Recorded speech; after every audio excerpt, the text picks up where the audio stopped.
Welcome to the Blue Devil Advocate. This is Bradley Swedlin in the studio. First, we're going to shift things over to my colleague, Calvin Belts, who's braving the hard winter weather. Calvin? Hi, Brad. We are broadcasting live from Maplewood High School, where the snowstorms are as annoying as Justin Bieber. But yeah, I just want to see everybody because I love you guys. But, ow, that didn't feel good. I don't know why she just threw that at me. But I love you guys. But everybody because I love you guys. But, ow, that didn't feel good. In this episode, you will be learning about some of the women's leadership programs here at MRH.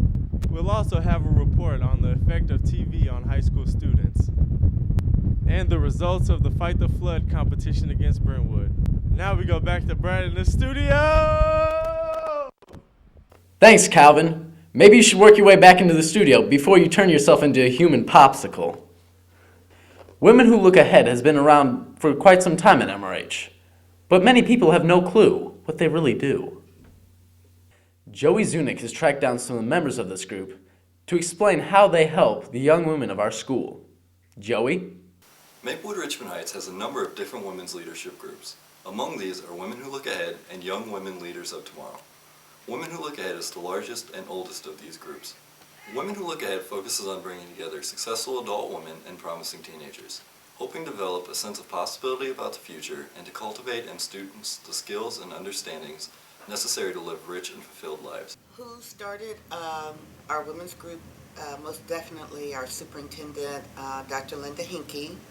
She decided we need to do something, to ward off these eruptions and put thoughts and positive thoughts about, who we are and what we're doing and where we're going and what we need to achieve. The meetings will consist of various things. We try to have them read and understand the creed that we have provided for this group, where they understand that they are women and that women are great creatures and that they should respect their bodies and they should have opinions and they should be educated and they should be made to know that they should carry themselves well. And the big thing is to get the education and to expose them to other areas maybe where they haven't been exposed to. Helpful because it keeps you on track. And being that I'm a senior now, I know that I have to walk around and, kind of model what Women Who Look Ahead is. I've gained leadership and I've gained friends and, little sisters as well. And I just really gained a better relationship with a lot of the female staff of the school. Having the teachers serve as a mentor and a friend for the girls is helpful. A trusted advisor, giving all they can to make sure their mentees succeed. I became a mentor for Women Who Look Ahead originally because I was asked. I think it was Nancy Segudo that came to me and asked me if I would mentor some girls here, and of course I said yes because I thought the group sounded like a fantastic idea. I feel very privileged to be a part of it. I think we do some wonderful activities both for the girls and for the mentors. I especially like the cookie making that we do in December for everybody, and I just think it's a great time to get together and talk about issues that women have and just share with each other.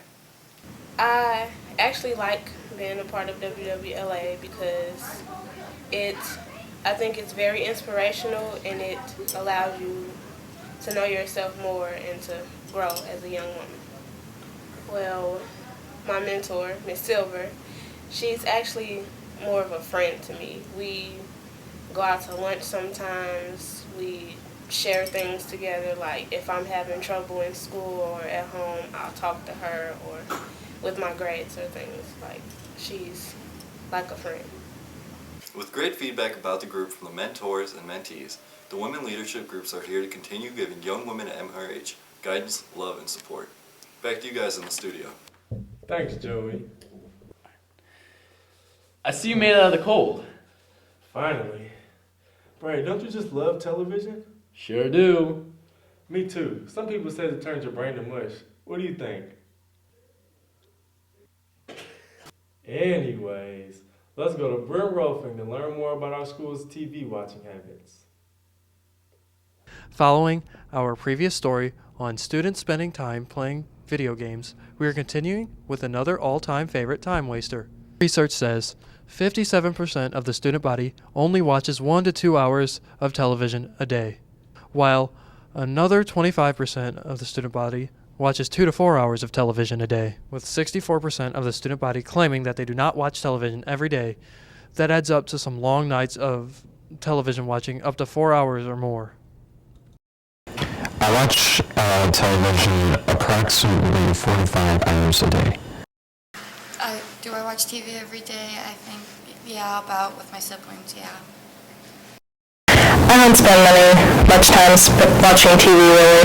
Maybe 1 to 2 or 3 a week, honestly.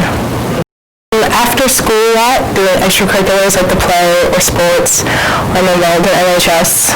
So a lot of time is taken up by school. I'm not at school. I'm usually on Facebook at home. Maybe not all of our students care about television over their schoolwork, and that's a good thing in terms of how our school looks. They're factors in their lives. Some say that they do not get homework. Others say that they don't have TV. But a lot of them say that they actually spend more time doing their homework over watching TV. I'll be honest, I do procrastinate homework all the time while watching television, but I do get it done. That's good. If I don't enjoy TV, what else do I do? I like doing sign language, helping others, volunteering, and babysitting. Favorite television show of mine would be blues, hockey, and sports scene. I'm a sports-heavy kind of guy. Pretty Little Liars. It's true that not every student watches TV every single day. Some probably watch 1 to 2 days a week, adding up to a lot of time spent watching it in those 2 days. Hopefully, they have a DVR, so they can watch their favorite shows like Glee and Jersey Shore. Back to you, Calvin. In January, the MRH Student Council teamed up with Brentwood for flood relief in Costa Rica. This is the second year a fundraiser like this has been held during the school's basketball game. For more on the story, we send it over to Casey Sweethome. Thanks, Calvin. 2 weeks ago, our school hosted a fundraiser for the Costa Rican floods. There were t-shirt sales and a signature basketball game against our rivals at Brentwood. Brentwood High School raised about $1,300, while our school raised a poor $220. Well, last year, the Student Council Advisor worked with Brentwood to do a charity fundraiser. Now, our first instinct is to say, well, it was at Brentwood, but it was here last year and we still didn't win. We didn't sell as many t-shirts as we had hoped. I think the key is just getting more people to participate. I think we need to find more effective ways of getting the word out. I'm also pleased that we did it at all and that our students got an opportunity to do some service and help out the community. Well, we are just going to donate it to the Red Cross Disaster Relief Fund. If publicity was the major reason for Maplewood's poor giving during the fundraiser, who's to blame? Isn't it Student Council's job to publicize the event? The student body was notified several times about the event during the beginning of the day and end of morning announcements.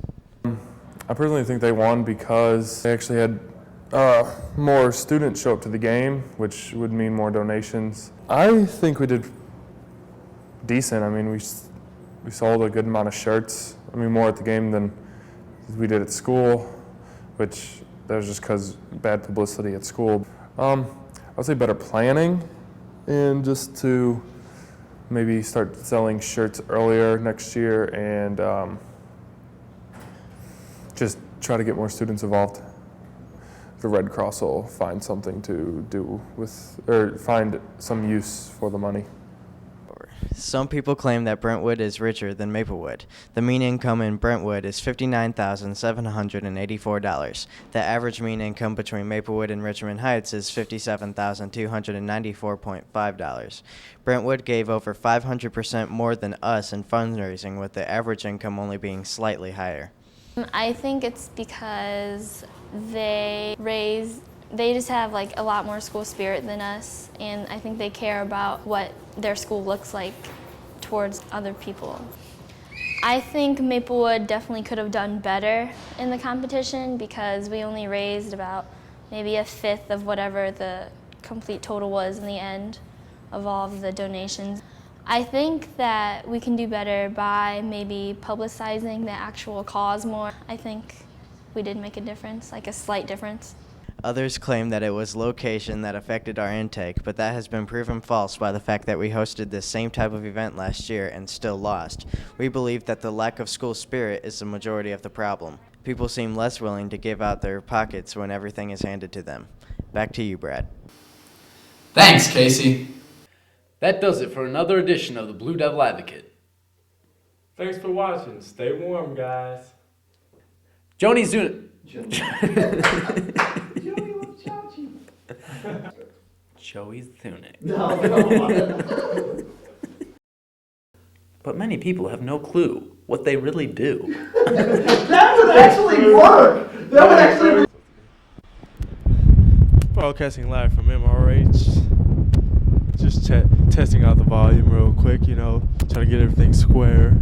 Good to go. Yeah, we're gonna go ahead and try and do a little song for you all while you wait. Just a little something like this. I said, baby, I really wanna love you. I said, baby, I really wanna love you.